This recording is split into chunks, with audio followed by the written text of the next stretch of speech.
Picture yourself in the heart of the Ottoman Empire, behind the silken veil of Topkapi Palace's harem, where beauty masks a battlefield of wits.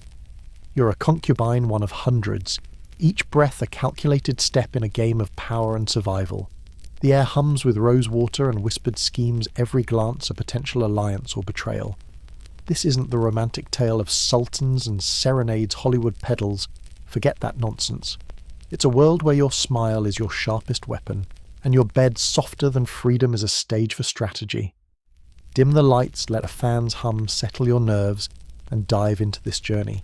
You're not just listening, you're living it, surrounded by satin and suspicion.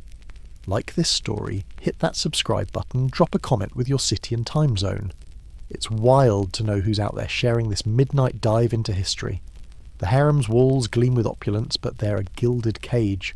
You're one of 200 women, each vying to catch the Sultan's eye or outmaneuver a rival. The stakes, power, survival, may be a fleeting taste of influence. The cost, constant vigilance, where a misplaced hairpin sparks betrayal. You'll navigate this labyrinth with cunning, your senses sharpened by jasmine-scented air and the clink of gold. It's a life where ambition smells like anxiety incense and every day tests your grit. Welcome to the harem, where your story begins not with a crown but with a choice shine scheme or survive. You blink awake on a cushioned divan, its silk stitched with such precision it might have been woven by angels with a grudge. No time to savour the softness. Morning in the harem is a gauntlet. A bell chimes sharp and insistent, not for prayer but for grooming. You've got 10 minutes to transform into a vision of effortless beauty, which here means painting your face like a Renaissance masterpiece, while grinning like you love the pressure. Rose oil slicks your skin, crushed pearls dust your cheeks, and kohl eyeliner could script a saga across your lids. Mascara, just disappointment smeared with a twig. Privacy's a myth, your chambers shared with women who might hug you like kin, or plot your downfall like tax auditors. Gossip slithers faster than a sultan's decree, alliances bloom over shared coal, and betrayals start with a stray glance. You smooth your embroidered kaftan, its threads hand-washed by a servant girl who's 12, but already side-eyes you like a pro. Morning roll call looms, where senior eunuchs size you up, deciding who gets the sultan's nod. It's a beauty contest with existential dread as the prize. You step into the corridor, the air thick with jasmine and ambition, your knees creaking like a bag of marbles. No one's openly watching, but everyone is. Your first breath of the day is a power play, your smile a shield. Survive this, and you're already winning barely. You step into the hammam, Topkapi's steam-soaked heart, where marble gleams and politics simmer naked. The air's heavy with lavender lemons and a whiff of passive aggression, like a spa run by scheming swans. You wrap yourself in an embroidered silk towel, pretending this isn't the most intimidating undressing of your life. Concubines glide in graceful as ghosts, their eyes scanning for allies or prey. Senior women with skin smoother than your dreams float through like territorial queens, their whispers sharper than the loofah scrubbing your back. That scrub feels like love until you realise it's vengeance, soaked, stripping your dignity with every tingle. Eye contact. A rookie mistake. You focus on the mosaic tiles while attendants exfoliate you within an inch of your old self. The hammam's no mere bath. It's a surveillance hub disguised as hygiene, who's whispering by the fountain, who's laughing too loud at the Valide Sultan's niece's quip, "You're new, so you stay silent." Speaking here is like flipping a chessboard. Mid-game veterans will freeze you out or reassign you to laundry duty. Yet amid the steam you catch whispers of power. A concubine rose not by beauty, but by befriending the right attendant. Secrets slip between soap splashes, who's favoured, who's ignored, who dropped a scandalous note. You leave pink polished and paranoid, your skin glowing, your mind fogged with jasmine and intrigue. The harem's no-day spa, it's a chess match and you're learning the board. In the harem, black eunuchs hold the keys to survival, their presence a silent thunderclap. These high-ranking guards, reporting to the Valide Sultan, control who enters, who's summoned, and who vanishes into the palace's shadows, never mentioned again. Their faces carved from stone don't need to smile, their power's a career ender by itself. You learn fast to thrive, don't charm the sultan. Befriend the eunuchs. Flattery too obvious. Gifts suspicious. Flirting. A diplomatic disaster. Instead you bow with precision, move predictably, and radiate quiet usefulness. Ask for nothing, be ready when called, and never ever gossip about them. In Topkapi, rumours spread faster than wildfire, and you'd rather not star in a tale ending with transfer to the laundry. You practice this dance daily, thanking a eunuch for a letter like he's handed you a sacred relic. Their nods rare as desert rain are your lifeline. One misstep, and you're scrubbing caftans forever. Yet there's a strange respect in their silence. They're survivors too, navigating this gilded cage with scars deeper than yours. You pass one in the corridor, his robes rustling like a warning. You lower your gaze, heart thumping like a war drum, and keep moving. The harem's a game of glances, and the eunuchs are its referees. Play smart, stay invisible, and you might just outlast the whispers. For now you're still here, breathing strategy with every step.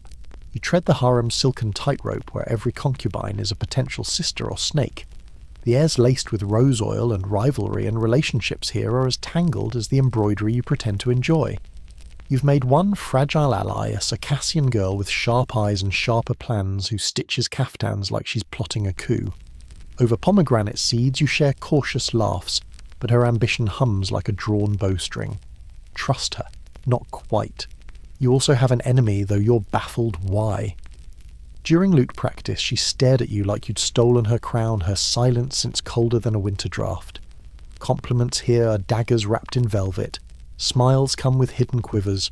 You miss your village goat's blunt honesty, its bleats never schemed. But you adapt, decoding silences like cryptic scrolls. You stand close enough to power to feel its warmth, but not so close you look greedy. A nod from your ally might mean loyalty or leverage. A glare from your foe could be jealousy or a warning. You thank a passing concubine for a stray hairpin, like it's a royal decree knowing she might use it to unravel you later.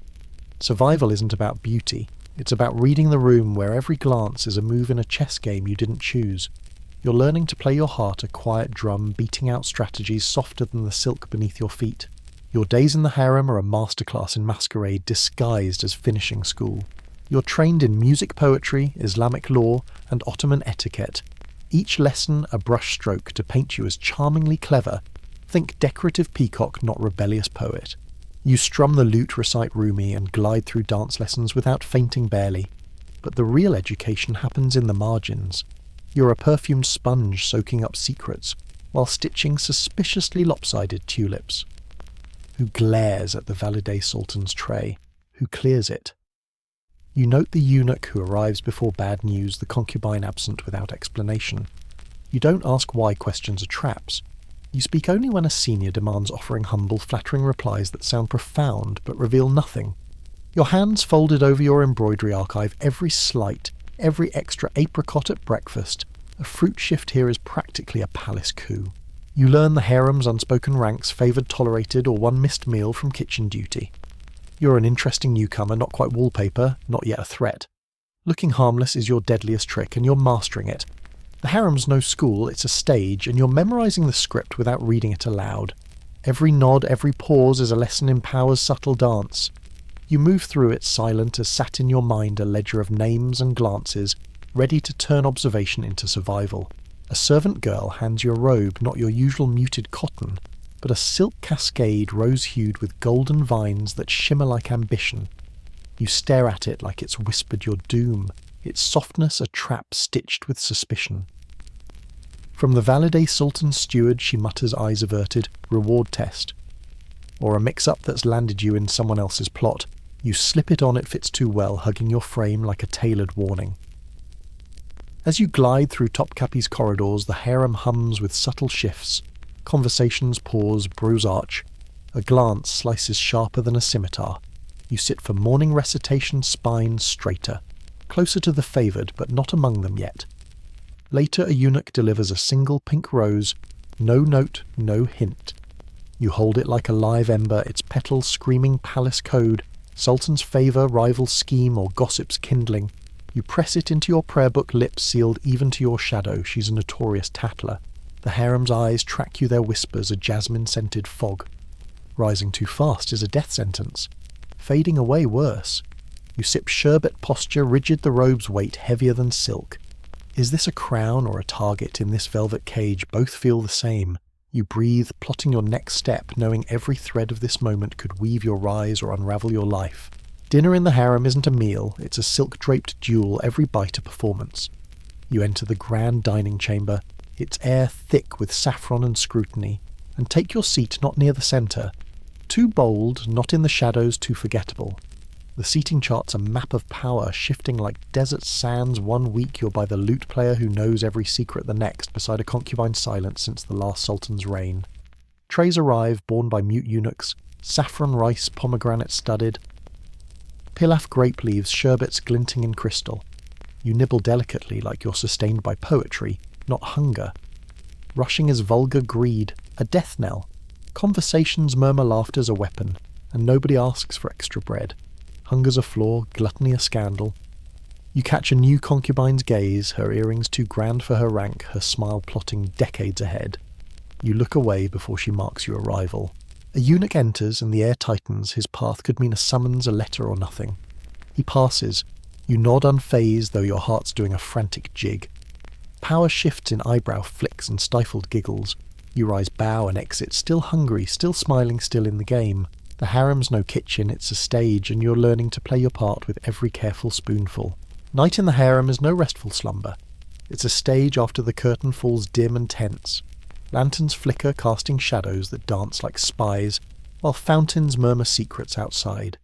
You lie on your silken divan, eyes wide, wondering if a eunuch's knock will shatter the hush. The sultan chooses in secret, maybe with purpose, maybe on a whim, perhaps, because you poured sherbet with peculiar grace. There's no logic, just a pulse of anticipation laced with dread. Around you, concubines feign sleep, one breathes too loudly. Another fusses with her veil as if it wards off fate. Everyone's acting, but you all care, how could you not? That pink rose from days ago still haunts you, pressed in your prayer book, its meaning a riddle of compliment or curse. Soft footsteps echo, a door creaks, a eunuch whispers a name not yours. Relief and regret swirl like rosewater in a goblet. You roll over, mind spinning through imagined chats with the sultan in half-learned tongues. Sleep eludes you, replaced by dreams of that earring-clad rival, her smile a silent threat. You dab rose oil under your nose, hoping for calm. It smells like control, but isn't. Dawn creeps in, and you've survived another night, unchosen, unbanished, perfectly poised between eager and dull. In Topkapi, that's not rest, it's a diplomatic triumph won in whispers and wakefulness. A eunuch's deliberate knock pulls you from your divan, heart hammering like a war drum. No words, just a bow. You rise, draped in silk, led through lantern-lit halls scented with sandalwood. This path trod by countless before hums with tales few live to tell. In a chamber of brass and mosaic, your reflection glints nervous but poised. An attendant adjusts your veil, adds a drop of oil behind your ear, her look saying smile, but not too much. Speak only if spoken to. You enter, and there's the sultan robed in silk, his face a mask of enigma. Your name, he says, the new one. You offer it lying gracefully about your origins, spinning a tale of distant villages. He asks of poetry. You nod, quoting Rumi with a tremor. Then he hands you a fig palace code, but for what a test. An invitation. You peel it slowly, murmuring something about sweetness hiding bitterness, hoping it sounds profound, not peckish. The night unfolds in music, cautious talk, and silences heavy with judgment. Dismissed with a nod, you're escorted back alone, bewildered intact. You've been noticed a spark in the harem's tinderbox. The air shifts, jasmine now laced with attention's weight. You lie down, replaying every word, wondering if you spoke of goats or glory. In this velvet cage, one audience rewrites your fate, whether to rise or unravel, only time will tell. You return before dawn, steps soft as if you could tiptoe past the harem's gaze. The air's the same jasmine rose oil, but now it crackles with attention sharp as a flung dagger. Concubines don't stare outright. That's too crass. Instead, their glances graze your shoulders, probing, measuring. At breakfast, your seat's nudged closer to the centre. Not bold, but enough to whisper, "She's someone now." Your sherbet's colder. A tiny luxury screaming you've been marked. You're still low rank, still folding endless kaftans, still reciting Rumian lessons, but the harem's eyes are on you. Girls who once ignored you now offer Persian verses, their smiles honeyed traps. A servant accidentally leaves a pomegranate on your tray, fertility's symbol as subtle as a war drum. Even your enemies soften, nodding with eyes like polished knives. The older concubines, who've seen this dance before, offer no reaction, their silence louder than gossip. You're under siege not by guards, but by the palace's pulse. Every move's watched, every word weighed. You smile, just enough speak when spoken to, and glide through the day like you belong, because now you almost do. But inside your heart's a frantic scribe logging allies' threats and that rival with the two big earrings. Emotions are currency you can't afford to spend. In Topkapi, attention's a crown and a cage, and you're learning to wear both without cracking. You've stepped onto the harem's ladder, a rickety thing that sways with ambition and snaps under pride. Strategic modesty is your tightrope act. Too proud, you're arrogant. Too meek, you're scheming. One day, a concubine who once mistook you for furniture praises your embroidery. The next, another offers fig paste with a smile that could poison a well. You decline bowing like it's an honour. Your new chamber boasts 2 extra cushions and a mirror that doesn't twist your face into a fresco, a signal you're rising faint as hammam steam.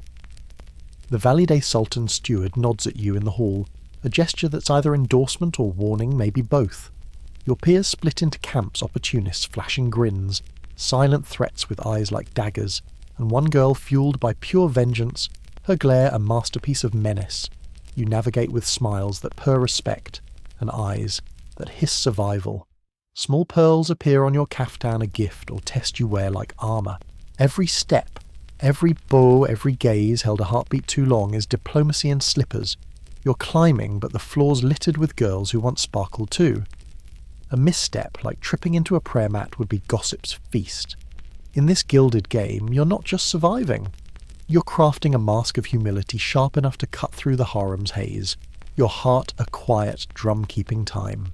The Valide Sultan, mother of the Sultan and architect of the harem's power, fixes you with a stare that could unravel empires. It's not a glance, it's a ledger tallying your past, your future, and how you slice your melon. You freeze heart a galloping stallion, but bow with the precision of a clockwork toy, eyes lowered just enough to whisper respect, not surrender. Your mind races through every kaftan you've worn, praying none screamed ambition too loudly. Later, a steward delivers her summons. You're to join her charitable sewing circle. It's no cosy craft session. It's a trial by needlepoint among women who smell ambition, like hounds scent blood.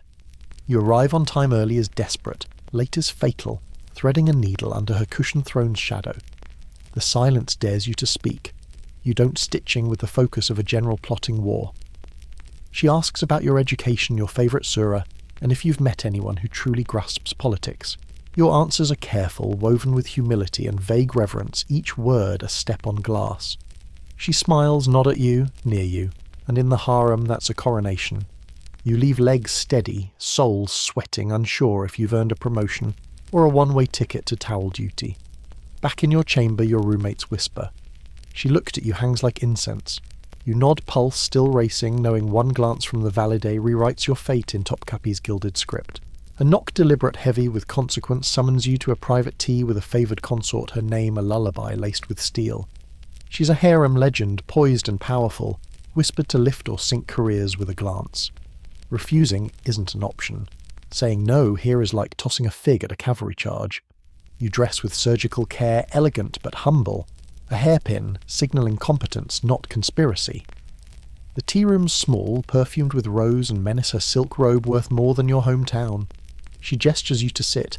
You do bowing just enough to honour without grovelling. She pours the tea herself, a gesture either generous or loaded, probably both. Her words are a dance of veiled barbs and backhanded praise. She's heard you've caught influential eyes, her tone implying you've adopted a panther by mistake.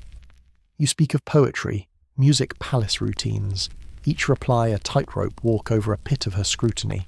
Her nods are frequent, her glances to the door, calculating friend or footnote. After the second cup, she dismisses you with a smile that could launch a fleet or drown one. You return exhausted, unsure if you've been recruited, warned or claimed. Her name now clings to yours, a glittering chain that's both shield and shackle. In the harem, tea's never just tea, it's a battlefield, and you've survived for now with jasmine on your breath. In the harem, words are spices sprinkle too much and you're exposed. Too little and you're forgotten. Today you're invited to the music chamber where senior concubines dissect poetry, philosophy, and each other's motives. It's not a discussion. It's a test veiled as hospitality. You arrive punctually, offer courtesies, and fold into a corner like a well-behaved shadow. Sherbet in hand, you nod at their wit, laugh softly once to prove you're human, but stay silent. Then an elder turns to you asking your thoughts on a Rumi verse.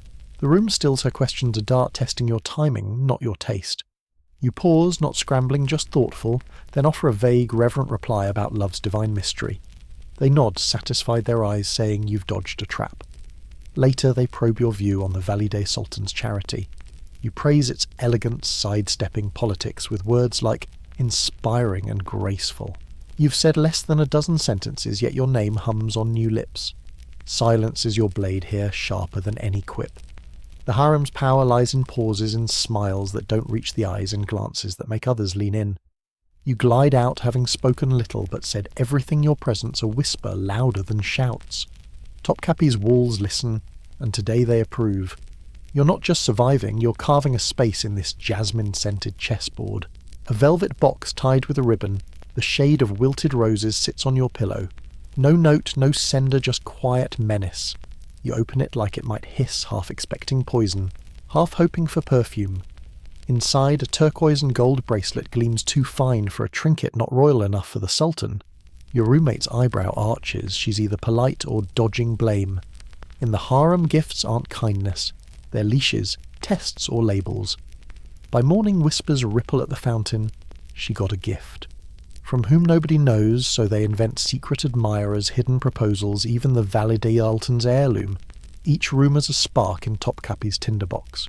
You wear the bracelet because not wearing it's a louder statement. At lunch, gossip mutates. You're now a pawn in someone's grander game.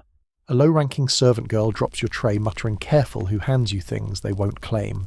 You thank her heart, thudding her clumsiness masks a warning of sabotage. The bracelet's weight grows heavier, its shine a beacon for trouble. You sleep with it under your pillow, a cold reminder that someone's weaving your name into rooms you haven't entered. In this silken snare, proof of favour is deadlier than a smile. You move through the day, face calm, mind racing, sifting allies from enemies, knowing this gift could crown you or cut you down. A letter sealed in imperial blue wax arrives just before dawn's prayer call, its weight heavier than the harem's whispers. Delivered by a silent eunuch, it offers no explanation, just a glance that shifts the air. Alone you read its elegant script. You're to be elevated, moved to private quarters near the Sultan's heart, closer to power's pulse and further from obscurity.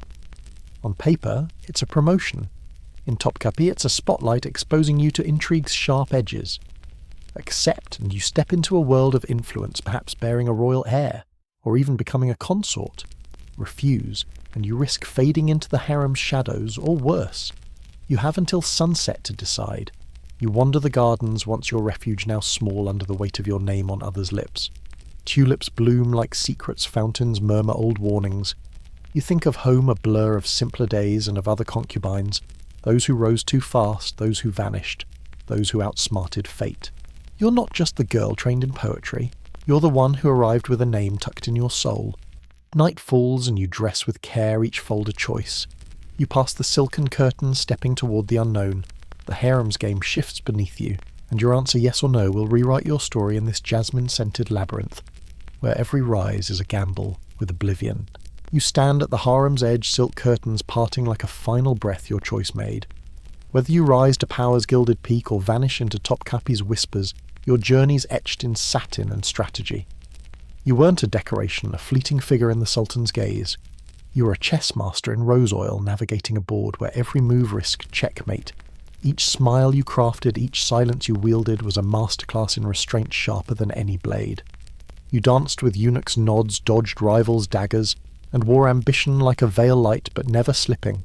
The harem taught you power's scent, jasmine mixed with fear, soft as betrayal.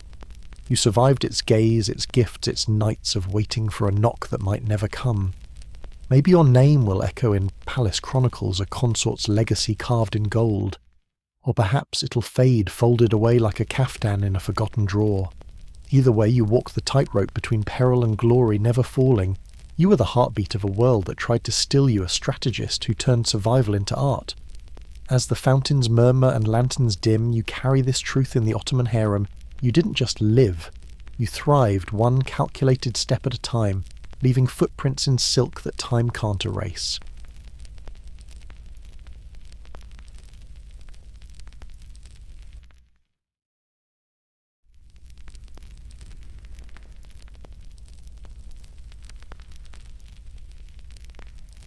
Forget Hollywood's Amazons with their shiny armour and slow-motion arrows. Real warrior women rode the Eurasian steppes long before comic books.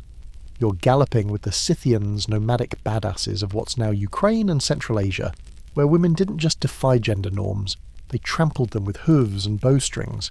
Picture yourself among them, whined, whipping your hair, a quiver slung across your back, the weight of a short bow in your calloused hands.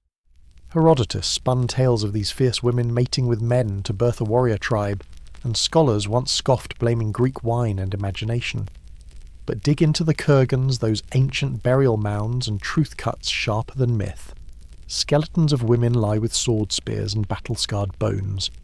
One teenager found in the Altai had arrowheads lodged in her spine, proof she fought and fell, no ceremony needed. Buried with armoured horses, these women weren't props. Their gear was worn bloodied real. Scythian girls learned to ride and shoot young some rising to priestess warriors, feared in battle, revered in ritual. The Greeks, shocked by women who didn't weave or swoon, turned them into myths. But you charging across the steppe know better. Their legacy isn't legend, it's etched in iron-tipped arrows and bones that still whisper defiance 500 years later. So next time someone calls female warriors fantasy, point to the steppes, where women rewrote the rules with every shot. You're not lounging in silk like some palace ornament, you're marching with Africa's warrior queens, who led armies and laughed at empires. Picture Queen Amanirenas of Kush, one-eyed and unyielding, staring down Rome in the 1st century BCE. When the Romans tried to tax Nubia after swallowing Egypt, she didn't negotiate. She attacked, capturing forts and lopping off a statue's head to bury under her temple steps a middle finger carved in stone. Rome backed off, signing peace with a queen who'd made them blink. Or ride with Queen Amina of Zazzau, 16th century Nigeria's cavalry commander, who expanded her lands further than any ruler building city walls and trade routes her spear sharper than her crown. Then there's the Dahomey Goji, dubbed Amazons by awestruck Frenchmen. These weren't ceremonial guards. Trained from childhood, they charged into battle, wielding blades with more grit than most men maybe, because they had more to prove or just loved the fight. In African kingdoms, women weren't oddities. They were expected to wield power politically and militarily. You feel their legacy in the dust of battlegrounds where queens like Amanirenas and Amina didn't just fight, they redefined victory. So when someone says history's swords are all male grin and point to Africa, where queens carved their names with steel and stubborn joy, leaving empires trembling in their wake, you're not in the phalanx with bronze-armoured men, but behind the city walls of ancient Greece and Rome, where women became warriors when invaders knocked. Picture Athens during the Persian Wars. 5th century BCE, men marched to battle, and you're hauling supplies, bandaging wounds, or in a pinch.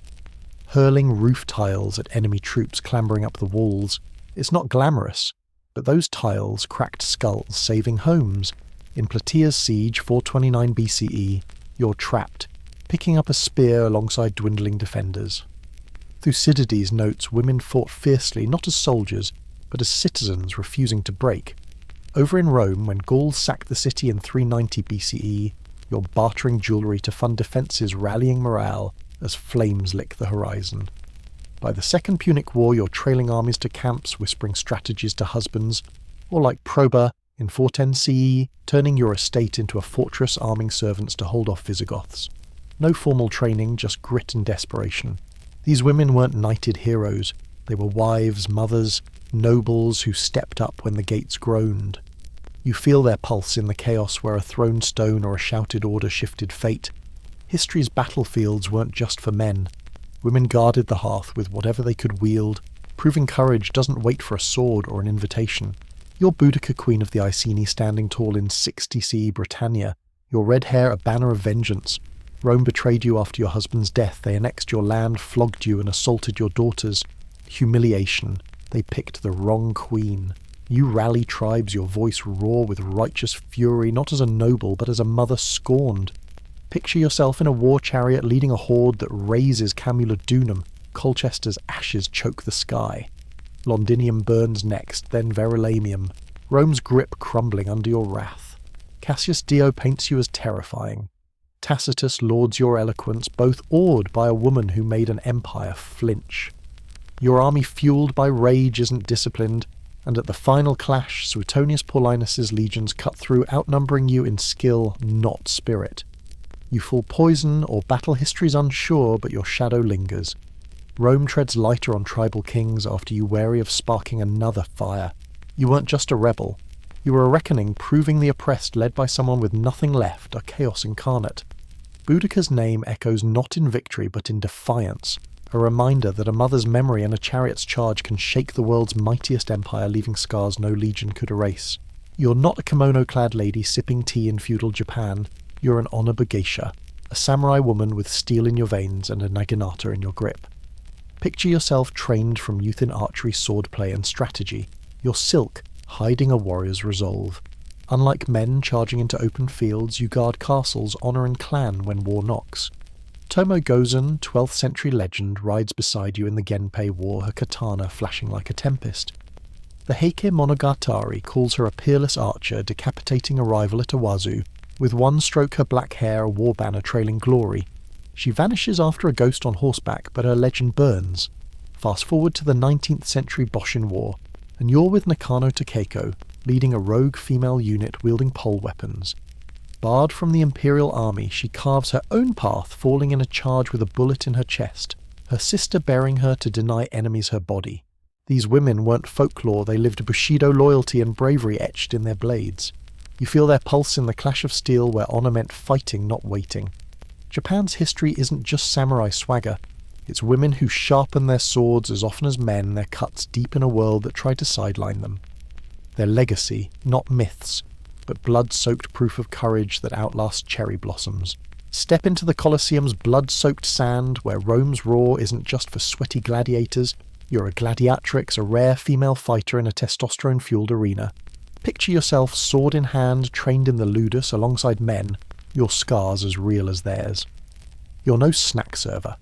You're a spectacle thrilling and terrifying crowds, under Nero's or Domitian's gleeful gaze. A marble relief from Halicarnassus shows you named Amazon, or Achillea, locked in combat, earning a draw honour carved in stone.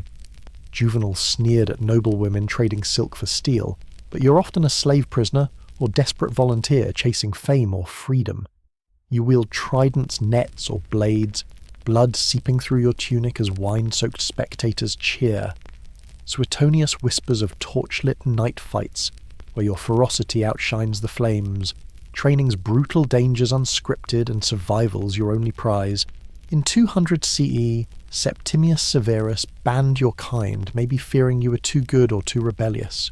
You weren't the Colosseum stars, but you carved a brutal niche where gender meant nothing, and skill was everything. Feel the sand under your feet, the crowd's pulse in your ears. Gladiatrices didn't just fight.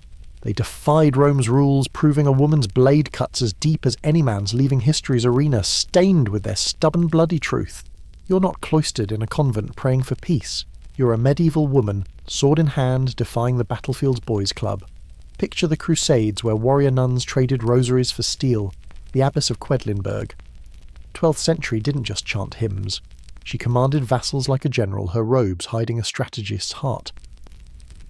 When convents faced attack, nuns grabbed weapons, defending sacred ground with holy fury. Others, like John in the 100 Years' War, slipped into mail armour fighting in English garrisons. Discovered her comrades shrugged, she fought as hard as they did.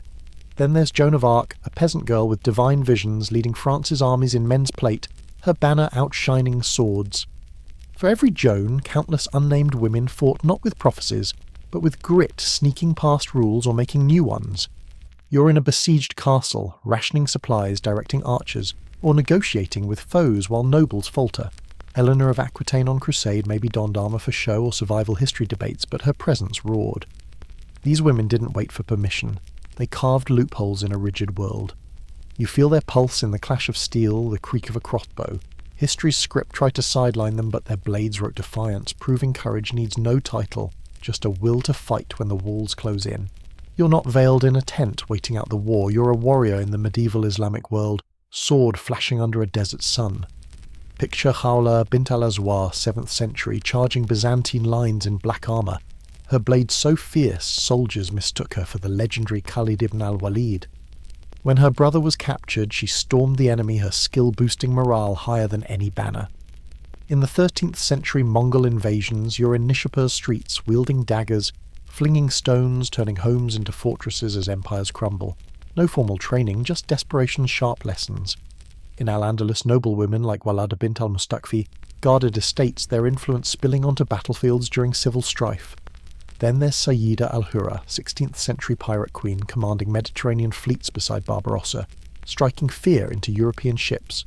Her power wasn't just naval, it was political, a double-edged blade cutting through norms. In these societies, modesty met necessity. When cities burned, veils fell and swords rose.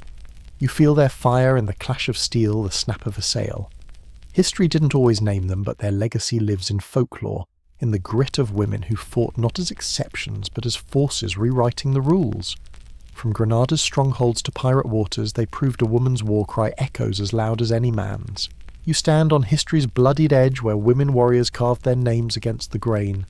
From Scythian archers on the steppes to Boudicca's chariot charge from Dahome's Agoge to Joan's armoured visions, these women didn't wait for invitations to fight. They crashed the battlefield with raw defiance. Picture their legacy, not just victories but broken rules. They shattered norms, defied priests and forced emperors to rewrite their scripts. You see their traces in arrow-pierced bones, in samurai epics, in African songs that hum of queens. History tried to erase them, scribbling over their stories with male ink, yet they endure in kurgan graves, in temple murals, in whispers passed down by stubborn voices.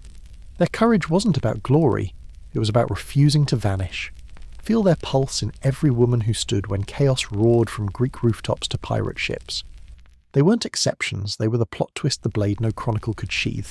Today's soldiers owe them not for winning wars, but for proving strength knows no gender. So when someone calls women in battle, a modern quirk laugh and point to the past, where swords sang in female hands cutting through time, to remind us once drawn a blade cares only for the will behind it, their stories alive etched in grit and stubborn joy.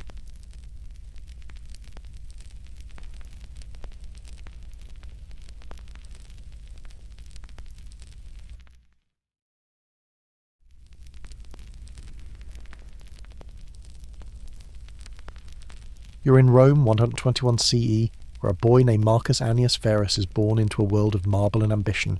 He's no street urchin, his family's senatorial, dripping with wealth and connections, his grandfather a consul.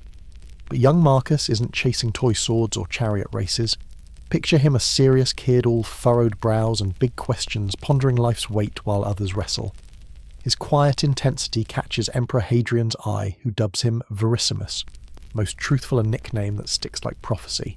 You see him trailing tutors soaking up Greek Latin and rhetoric, but it's stoicism that hooks him. Epictetus and Seneca aren't just homework, they're his moral map urging him to sleep on hard floors, wear plain cloaks and fast to toughen his soul. No one's forcing this, he's choosing it like a monk in a toga.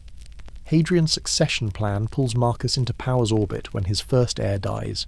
Hadrian adopts Antoninus Pius, who adopts Marcus as his own. You're watching a teenager on a slow conveyor belt to the throne, not hungry for it, but dutiful. His education's relentless, forging a mind sharper than a gladius, ready to wrestle an empire's chaos. Marcus isn't just growing up, he's building an inner citadel brick by stoic brick for a future heavier than Rome's golden eagles. You're shadowing young Marcus Aurelius, a stoic teen in Rome's gilded maze where power's a burden he's learning to shoulder. Picture him under Hadrian's watchful gaze, marked as Verissimus for his unnerving honesty. When Hadrian's heir dies, the emperor orchestrates a chess move. He adopts Antoninus Pius, a steady hand, with the condition that Antoninus adopts Marcus as his successor.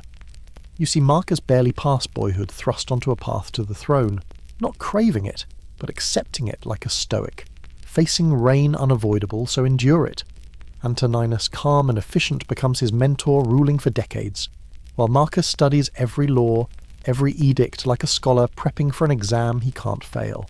You're in the Senate's shadow, watching him absorb governance, patience, and the art of listening over shouting. His nights are spent with Seneca's scrolls, not wine-soaked feasts, his mind sharpening against philosophy's grindstone. He fasts, sleeps rough, not for show, but to forge a soul tougher than Rome's walls. Power looms a duty he dreads, yet embraces, knowing emperors don't get to quit. You feel his quiet resolve, a boy becoming a man who'd rather wrestle ideas than armies, yet fate's carving him into Rome's next philosopher king. In this marble jungle, Marcus isn't chasing glory, he's bracing for a crown that weighs heavier than gold. It's 161 CE, and you're in Rome as Marcus Aurelius, now 40 steps onto the throne, not with trumpets, but with a stoic's grim nod. Antoninus Pius is dead, and Marcus reluctant but ready ascends. Picture him refusing to rule alone, insisting his adoptive brother Lucius Verus share the crown. It's humility dressed as strategy. Rome's too vast, too chaotic for one man, even a philosopher. You see Marcus, all discipline and scrolls, beside Lucius, a party-loving gladiator fan, who'd rather hire chefs than senators. They're oil and water, yet it works mostly because Marcus handles the paperwork while Lucius plays soldier. Trouble hits fast. The Parthian Empire stirs in the east, itching for a fight. You're in the war room watching Marcus orchestrate logistics while Lucius leads legions. The campaign drags, but Rome wins score 1 for the odd couple, but victory's sour. Returning soldiers bring a plague, maybe smallpox, that'll kill millions. You feel Marcus's weight as cities empty, crops rot, and panic spreads. He doesn't flinch, turning to his stoic core control your mind, not the chaos. This isn't a reign of parades, it's a test of endurance. Marcus, the scholar emperor, governs with a pen in one hand, philosophy in the other, holding Rome together while the world frays. In this storm he's not a king basking in glory, he's a man doing his duty one grim breath at a time. You're in Rome's nerve centre, 161 CE, as Marcus Aurelius grapples with a world on fire. The Parthian Empire, Rome's eastern rival, picks a fight seizing Armenia like it's a market stall. Picture yourself beside Marcus, his stoic calm a shield, as he dispatches Lucius Verus to lead the legions. You're poring over maps funneling gold and grain to the front while Lucius swings swords in the desert. The war grinds on years of dust and blood, but Rome triumphs by 166, Parthia's humbled borders secured. You'd cheer, but fate's got a cruel encore. The victorious legions drag home a plague, likely smallpox, that spreads like wildfire through a straw hut. Cities choke on death. You see markets, empty fields rot, and soldiers Rome's spine drop by the thousands. 5 million may perish before it's done. Marcus doesn't curse the gods or hide in a villa. You're with him in the Senate, issuing relief, calming panic, his face etched with duty. The plague's a test, and his stoic mantra, control your mind, not the chaos, holds him steady. But whispers of weakness reach the Danube, where Germanic tribes eye Rome's faltering grip. You feel the empire's pulse falter, yet Marcus, pen in hand, eyes weary, keeps writing orders, clinging to reason. This isn't glory, it's survival, and Marcus is Rome's heartbeat, stoic and stubborn in a world unravelling. It's the early 170s CE, and you're trudging north with Marcus Aurelius, swapping Rome's marble for mud and menace. The Germanic tribes, Marcomanni Quadi Sarmatians, smell blood, exploiting the plague-weakened empire to storm the Danube frontier. Picture yourself in Marcus's camp, no palace in sight, just tents and the stench of war. He's no armchair emperor. You see him toga traded for a soldier's cloak, inspecting fortifications, his breath fogging in the cold. The tribes hit hard, using guerrilla tricks and terrain. Rome's legions struggle to master. You're at Marcus's side as he reorganises battered cohorts, drafts slaves and foreigners into service. Purists grumble, but he needs fighters, not pedigrees. Between battles you catch him scribbling meditations, his private journal, not for glory but survival. You have power over your mind, not outside events. It's soul armour for a man facing chaos.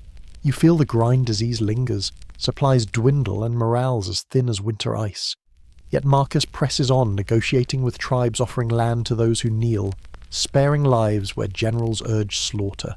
His stoicism isn't cold, it's a raft in a storm. You're in the muck with him, watching a philosopher king fight not for conquest, but to hold Rome's fraying edges. This war's no epic, it's a grim test, and Marcus meets it with ink steel and stubborn grace. You're in a frostbitten camp on the Danube 170 CE, where Marcus Aurelius, emperor of a crumbling Rome, sits by flickering lamplight penning meditations.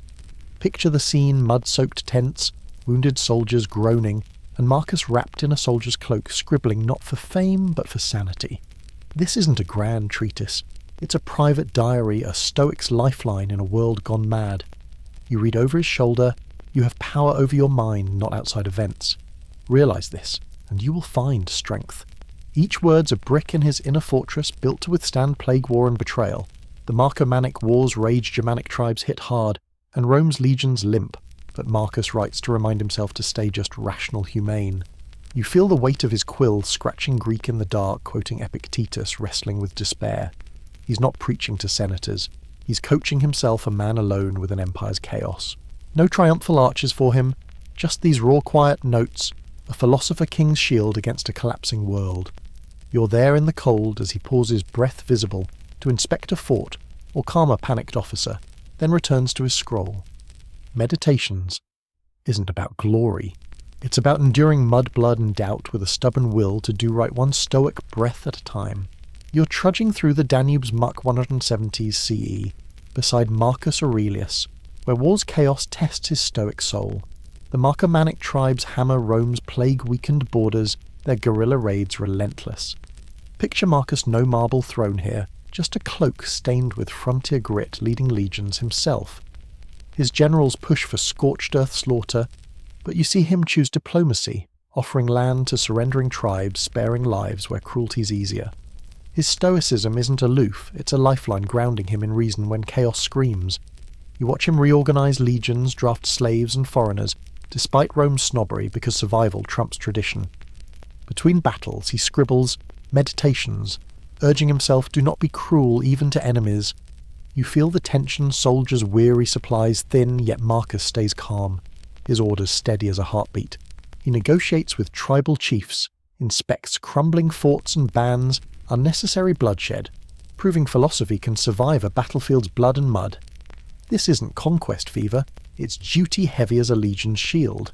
You're in the frost seeing a man fight not for glory but for Rome's fragile seams, his stoic principles a quiet rebellion against war's savagery. Marcus isn't just an emperor, he's a sage in armour holding the line with wisdom sharper than any gladius. You're in the shadow of Rome's grandeur 170 CE, where Marcus Aurelius carries not just an empire but a heart heavy with grief. Picture him stoic emperor married to Faustina the Younger, a political match that bloomed into something like love. Together they had 13 children, but Rome's cruel gods spared only a few. You see Marcus bury eight tiny lives snuffed out by disease or fate, each loss a silent wound. His meditations never names them, but the ache seeps through sombre lines on impermanence scratched by a father's hand. You feel the weight of his restraint stoicism, his only shield against despair. Then there's Faustina gossip-mongers like Cassius Dio whisper of her affairs with gladiators, even treason. True or not, Marcus never condemns her. When she dies in 175, you watch him honour her with temples and coins, his silence louder than scandal. You're in his private quarters, where no laurels shield him from loss. Yet he rises, issuing edicts, leading legions, his duty unbroken. Stoicism doesn't dull the pain, it gives him tools to bear it, like a soldier hauling a shield through mud. Marcus isn't just ruling Rome. He's wrestling a personal abyss, his pen, and principles keeping him upright. In this marble maze you see a man whose heart breaks quietly yet still beats for an empire teetering on the edge. You're in Rome's fading glow, late 170s CE, where Marcus Aurelius grooms his son Commodus for a throne that feels more like a trap. Picture Commodus, a young man with his father's blood but none of his soul. Where Marcus scribbles stoic wisdom by lamplight, you see Commodus craving gladiator games, wrestling bouts, and lavish displays that scream anything but restraint. He's less philosopher, more peacock strutting through palaces with a flair for self-glory. You feel Marcus's unease, his meditations, hint at warnings against pride and flattery as if he sees the storm brewing in his air. Yet tradition binds him. Rome's crown passes through blood, not merit. In 177 you watch Marcus name Commodus co-emperor, hoping proximity to power might temper him. Spoiler, it doesn't. You're at Marcus's side, sensing his quiet dread, as Commodus indulges in spectacles not statecraft. He could choose another, a general, a senator, but loyalty to dynasty blinds him, or perhaps exhaustion does. Exhaustion. You see a father clinging to hope even as his son's shadow grows darker than Rome's frontier wars. Marcus the sage who mastered himself can't master fate. In this gilded cage, Commodus's rise is a crack in the empire's marble, a warning Marcus feels, but can't unwrite his stoic heart torn between duty and the son who'll unravel his legacy. It's 175 CE, and you're with Marcus Aurelius when betrayal stabs from within. Avidius Cassius, his trusted general in Syria, declares himself emperor, sparked by a false rumour of Marcus's death. Picture the tension Rome's eastern provinces brace for civil war, legions split and whispers of disloyalty echo. You see Marcus stoic as ever in a frontier tent, not raging but planning. He doesn't curse Cassius. He prepares to march east not for revenge but for unity. His meditations hum with clemency, forgive the man, save the empire. You feel his resolve, a philosopher king choosing reason over wrath, even as betrayal cuts deeper than any Germanic spear. He drafts letters offering pardon, urging peace, his calm a defiance of chaos. But fate moves faster. Cassius's own officers, fearing Marcus's arrival, assassinate him, sending his head as a grim gift. You're there as Marcus weeps not for victory, but for the fracture of loyalty, a crack in Rome's soul. The rebellion's crushed, but the empire's seams strain plague and war, already gnawing its edges. Marcus, pen in hand, sees this not as triumph, but tragedy, a stoic lesson in impermanence. You're in the dust with him, watching a man hold an empire together with wisdom, not swords, his heart heavy but unbroken, stitching Rome's wounds with every measured breath. You're trailing Marcus Aurelius in 175 CE, after Avidius Cassius's rebellion shakes Rome's eastern provinces. The empire's fraying, plague-ravaged and war-torn, but Marcus doesn't ride in with a vengeance. Picture him in Antioch, not wielding a sword, but a ritual staff, performing ceremonies to bind loyalty like a weaver mending cloth.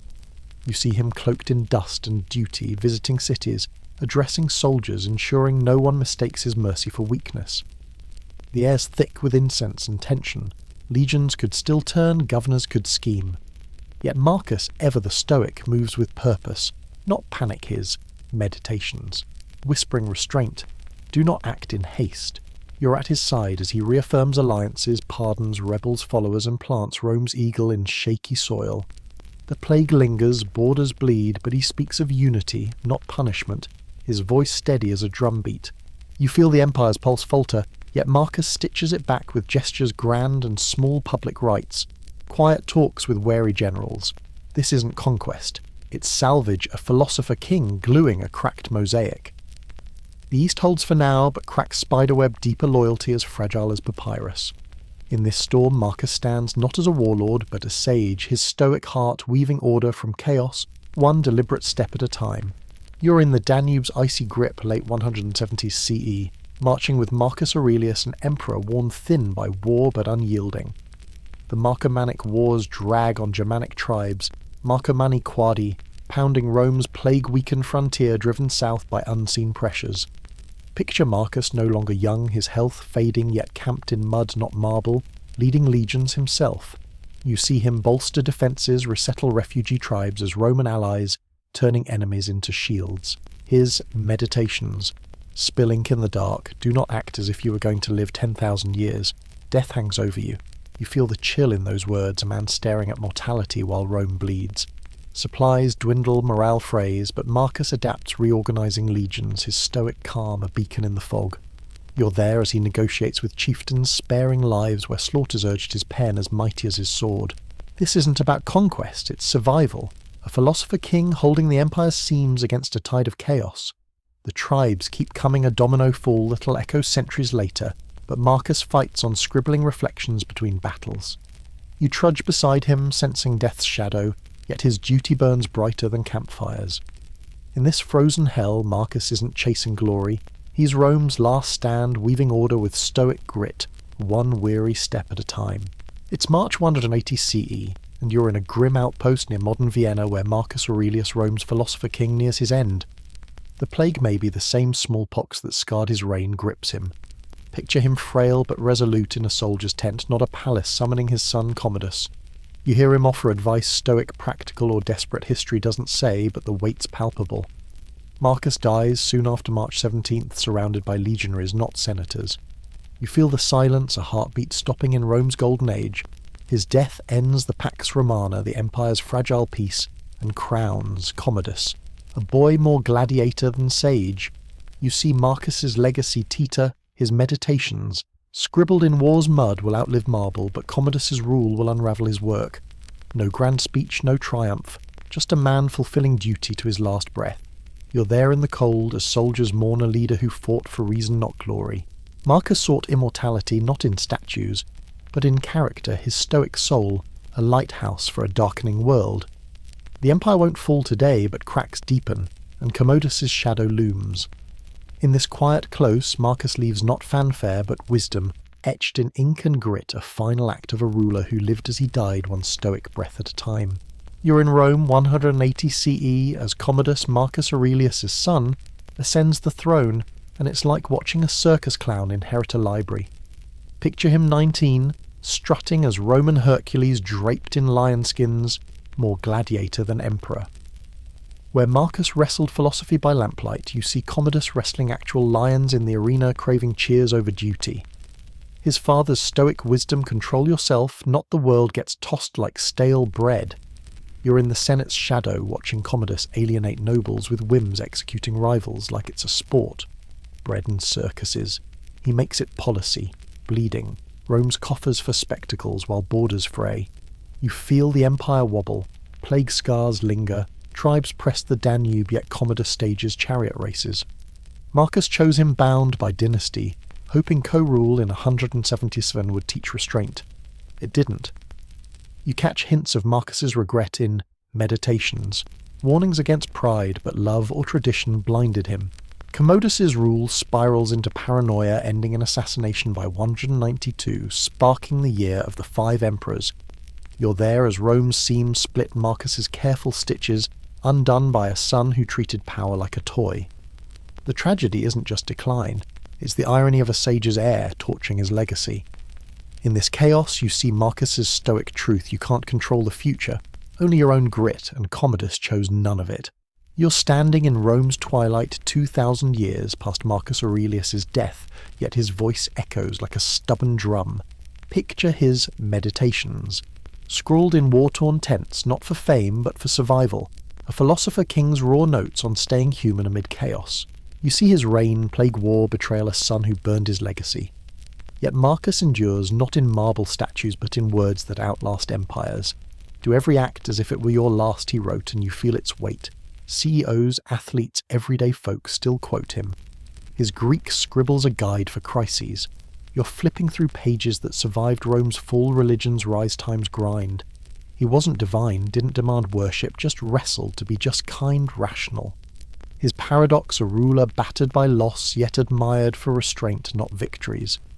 Commodus hastened Rome's decline, but Marcus's clarity, his refusal to let power corrupt, burns bright. You see his words in therapy rooms, on posters, in quiet moments of doubt. He wasn't perfect. He doubted himself too, a flawed man, urging effort over glory. His empire crumbled, but Meditations stands unpolished, immortal, because it was never meant to. In this fading light, Marcus teaches you live well, die justly, and leave the world no worse. One stoic breath, one honest act at a time.